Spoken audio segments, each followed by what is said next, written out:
pensez-vous de ces triangles, de cette vague belge ? Ça a été, si on peut dire, il s'est passé un phénomène particulier. Il est certain qu'il y a beaucoup d'observations qui n'ont pas eu d'identification, mais à partir du moment où la presse a commencé à parler du phénomène, ça a fait boule de neige et tout le monde s'est mis à voir des ovnis, ou tout le monde s'est mis à signaler ce qu'il voyait. Parce qu'en temps ordinaire, la majorité des gens voient des choses, mais n'en parlent pas. Tandis que dans le cas présent, on a parlé, ou les gens ont parlé de ce qu'ils ont vu. Et donc on a amassé par ce biais des milliers de témoignages. Tous les journaux du monde entier, l'armée, et tout le monde était sur les dents à propos de cette vague. Donc ça a fait quelque chose d'important. Surtout qu'il y a des... Marqué, et dans ce nombre d'observations, il est certain qu'il y a des cas qui sont... On ne peut pas les identifier, on ne peut pas donner de solution. Mais que faire à l'heure actuelle ? Vu le nombre de cas, vu le peu de moyens, personne n'avait les moyens d'enquêter sur tous ces cas et de les analyser après. Et que pensez-vous de la rétro-ingénierie du genre, ce qu'on parle des TR3B qui utiliseraient la propulsion magnéto-hydrodynamique de la MHD, et à ce qui paraîtrait que les Américains seraient 30 ans en avance sur la technologie, sur les avions qui sortent maintenant, sur les B2, enfin tous ces avions triangulaires de l'époque. Est-ce que vous croyez qu'il y a de la rétro-ingénierie aux États-Unis ou même en Russie ?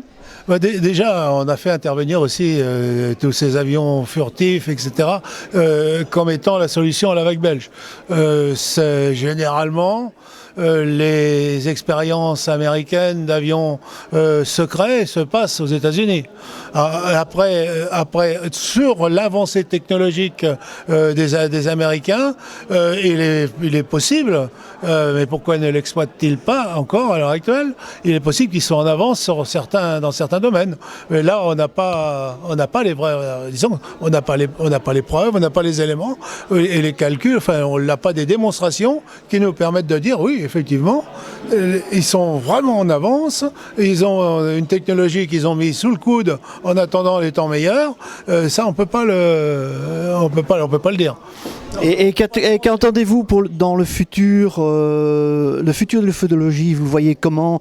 Est-ce que vous croyez que des scientifiques vont commencer à s'ouvrir, vu comme vous avez dit tout à l'heure, il y a des exoplanètes naturellement, ou même des lunes maintenant, on va peut-être même découvrir la vie, comme des lunes de Saturne, des lunes de Jupiter. Et comment voyez-vous l'avenir de la science et de cette ufologie en fait ? Eh bien, au niveau des avancées possibles sur la connaissance, du phénomène OVNI et par ce qui s'ensuit, c'est-à-dire des éventuelles civilisations extraterrestres, il est hautement probable, à l'heure actuelle, que ce n'est pas en se bornant à essayer de capturer un OVNI, on n'y est pas arrivé en 50 ans, hein. Donc ça sera difficile de le faire rapidement, et c'est pas par cette solution que l'on peut avancer. Donc la science, ou certains scientifiques, parce que dans le milieu scientifique à l'heure actuelle, l'hypothèse d'une vie extraterrestre est tout de même quelque chose de courant. Tout le monde est tout à fait d'accord pour dire oui, c'est hautement possible.